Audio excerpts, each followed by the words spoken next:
50 পেরিয়ে গেলেই আমরা মেয়েরা ভাবি কিছু করার নেই, যাই কিছু করতে চাইবো না কেন লোকে কি বলবে কি ভাববে, ছেলেমেয়েরা বড় হচ্ছে। আমার কিন্তু তা মনে হয় না।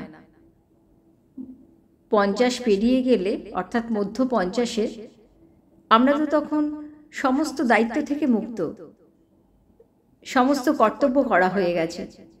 একটু আমাদের নিজেদের জন্য বাঁচি না, আমাদের মতো করে, আমাদের মতন ভালোবেসে।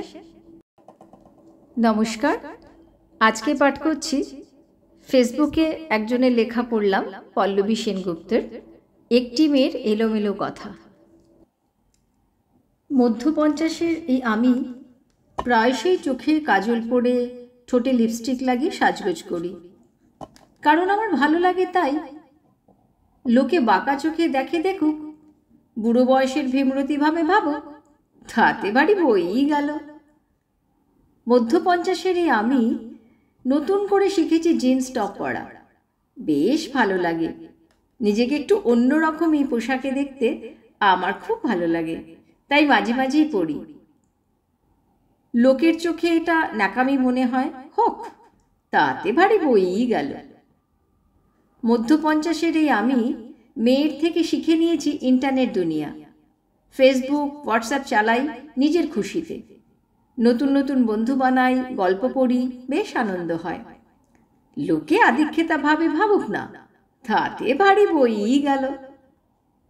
মধ্য 50-এর এই আমি বুঝেছি, পছন্দের সিনেমা দেখাতে নিয়ে যাবার মতো কেউ যদি সাথে না থাকে, ব্যস্ত স্বামী সন্তানেরা যদি অস্বীকার করে, একদিন হুট করে শপিং করতে নিয়ে যাবার জন্য, তাহলে একা একাই বেরিয়ে পড়তে হয় নিজেকে খানিক আনন্দ দিতে। লোকে ঢং ভাবে ভাবুক না, তাতে ভারী বইই গেল। মধ্য 50-এর এই আমি একা একাই বৃষ্টি ভিজি, একা একাই ছাদে দাঁড়িয়ে দেখি সূর্যের পশ্চিম আকাশে ঢলে পড়তে। নিজে নিজে একা একাই অনেক কিছু করতে পারি এখন।